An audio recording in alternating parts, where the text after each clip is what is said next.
The reason I've been a bit like aggressive the last year maybe or so is because I woke up to like how the world really functions more than before, like a bit more red pill.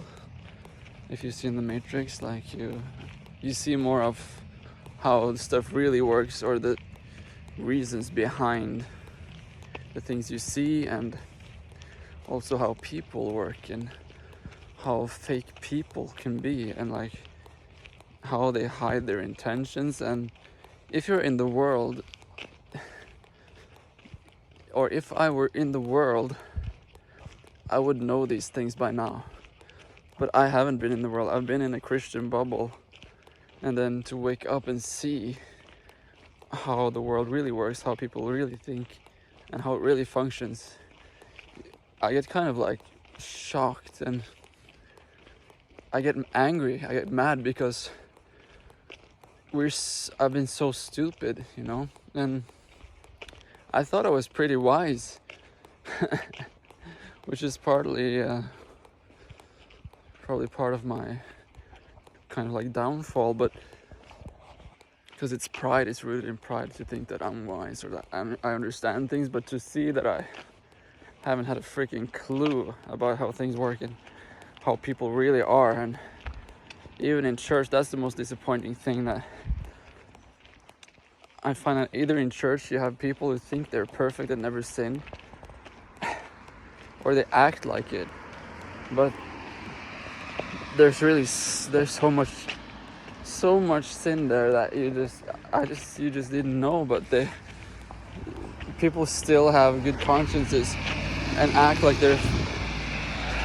they're angels, and it makes me think that they are, but they're really not, and that's just, there's such a disconnect. It's not a congruency with how they live, what they believe, and the things that they're hiding, and then they're pointing out all these sins, for example, on me and others, but themselves really have like things in their closet that they're not letting out. And it's just like, I could say it's disappointing. I'm not really disappointed, I just think they're bitch ass pussies. That's what I will say. And I'm trying to cut down on my cussing, but what can you do? Gotta let it out somehow, sometimes. Because there's also a tendency I've seen, like when I studied theology, and I've been in the Christian bubble for like 10 years plus, is how when people, especially men, are supposed to be so nice all the time, like we're supposed to be Christian and nice, we never cuss, we never say anything wrong, we do everything right, and then you notice that there's no man has balls left. Their balls have been castrated somehow. They don't have any masculinity left. Oh, and if there's a masculinity, it's, I don't know, there's just a lot of freaking weird stuff. Toxic religion, toxic religion. Because Jesus called us to be free. We should not use that freedom to set snares for others. We should not use that freedom to make a downfall for others or ourselves, or to sin and live in like fleshly desires.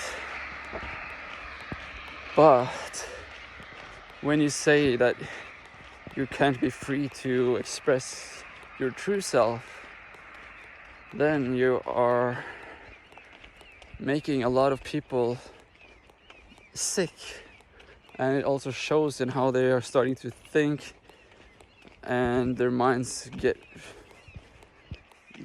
I don't know, ailments. They get mentally sick. There's so much of that in churches, and no one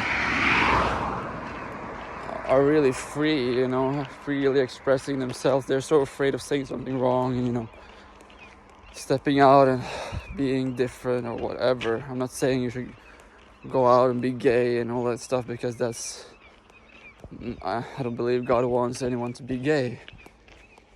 But, you know, whatever. If that's your struggle, then it's okay. You can at least be open about it, or I don't know, just be yourself, you know. But try not to live in sin. That's what I would say. So yeah, you know, we're all struggling with something. It's not easy being a man, not easy being a woman. But man, these women in churches acting like angels, and I don't know how many people they've had sex with and stuff like that. You know, there's so much phoniness, especially in like some cultures. It's crazy. Your mind just gets blown away. Like, what? If you're really naive, like I was, then you can get really shocked. Anyway, have a great day though. Bye bye.